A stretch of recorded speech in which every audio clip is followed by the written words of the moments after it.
Se um governo está sendo completamente irresponsável com as contas públicas e, mesmo em meio a sucessivos recordes de arrecadação, está afundando o país em uma crise econômica, o que você acha que deveria ser feito? Se a sua resposta é reduzir gastos, enxugando a máquina pública, otimizando processos para fazer a mesma coisa, só que com um custo menor, ou fazendo cortes drásticos em áreas não essenciais, como a publicidade desse próprio governo, você está errado, pelo menos na visão do governo Lula.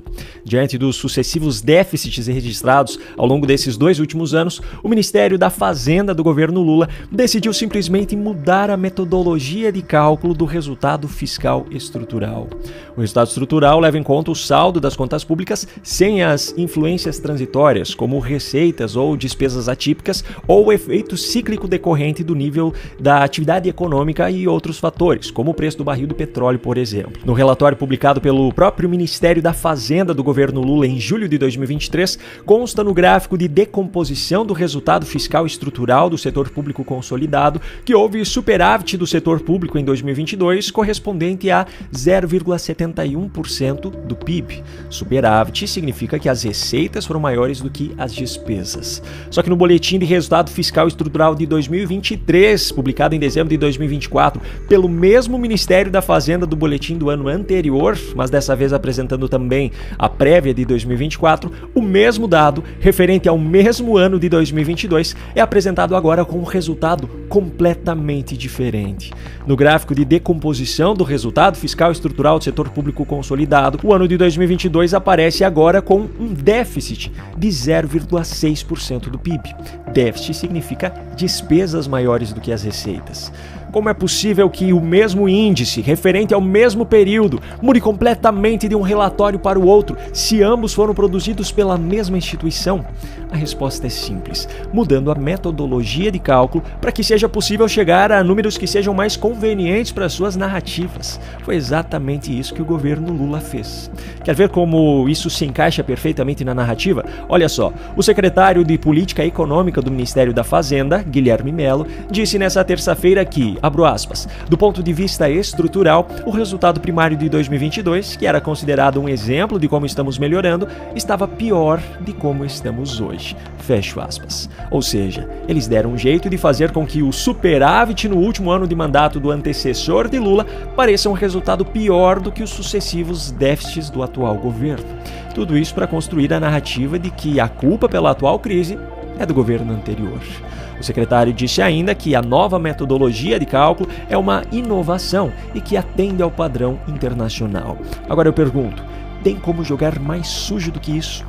Bom, esse nível de sujeira infelizmente se tornou rotina no Brasil. Hoje, inclusive, exatos 2 anos depois dos atos de 8 de janeiro de 2023, o governo Lula usou o dinheiro do povo brasileiro mais uma vez para fazer uma cerimônia onde as suas narrativas sobre os atos daquele dia foram reforçadas. Bem, como eu falei anteriormente, o governo Lula realizou hoje uma cerimônia, mais uma vez, para reforçar as suas narrativas em relação aos atos de 8 de janeiro de 2023. Apesar de toda a importância e publicidade que Lula e Janja deram a essa cerimônia, ela esteve muito longe de ter a adesão que eles esperavam. Os presidentes do Senado, da Câmara e do Supremo Tribunal Federal não compareceram. Alexandre de Moraes, por outro lado, obviamente não ficaria de fora. Enfim, o evento hoje foi dividido em 4 atos, cada um deles em um local diferente, mas os discursos foram realizados em apenas 2. Inicialmente, na sala de audiências do Planalto, quem abriu a cerimônia discursando foi alguém que, curiosamente, de acordo com o próprio governo Lula, não ocupa cargo público nem exerce função pública.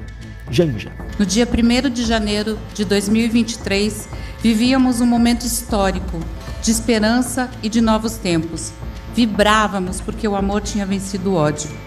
Uma semana depois, o ódio ocupou esse espaço, tentando sufocar a esperança. Além da narrativa do ódio contra o amor e a esperança, ela também fez questão de usar o termo fascista, algo que, se perguntado para qualquer um deles qual é o significado, nenhum saberá responder.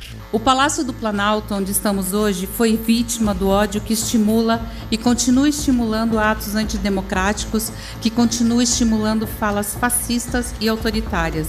Mais adiante na cerimônia, já em outro ambiente do palácio, diante do fracasso de público que ficou escancarado nas imagens da Praça dos Três Poderes, onde se esperava a presença de uma multidão, Lula fez questão de, logo no início do seu discurso, tentar contornar o fracasso do evento. Eu acho que hoje é um dia extremamente importante. Eu, durante a leitura da imprensa de manhã, eu vi a preocupação com alguns meios de comunicação, se ia ter muita gente, se ia ter pouca gente, se ia ter muita gente, se era fracassado ou não. Eu queria que as pessoas soubessem o seguinte: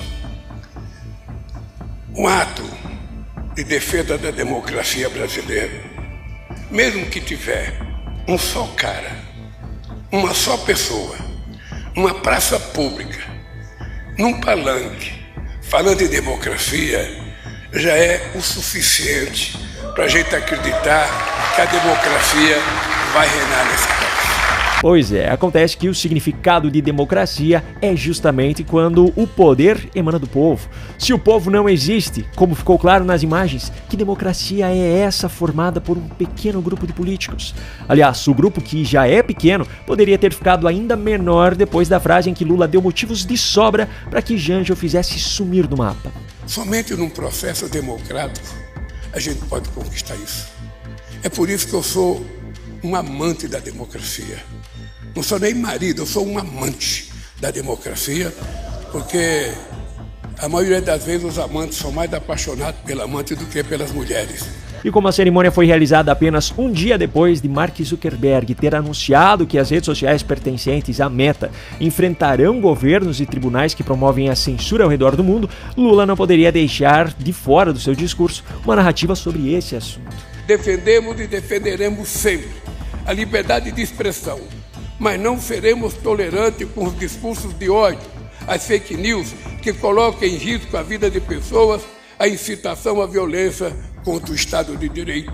Pois é, a velha narrativa do Estado de Direito ou do Estado Democrático de Direito que eles insistem em usar enquanto, na verdade, colocam em prática o Estado Democrático que a pseudo-jornalista Natuza Neri deixou escapar ontem à noite em um programa da Globo News. No Brasil, a gente passou por um problema muito sério e que engajou muita gente, que foi uma tentativa de arrebentar com o Estado Democrático de Dinheiro. Estado Democrático de Dinheiro. Pois é, às vezes a pessoa quer mentir, mas a própria boca não deixa. A você que assistiu até aqui, um grande abraço e até a próxima.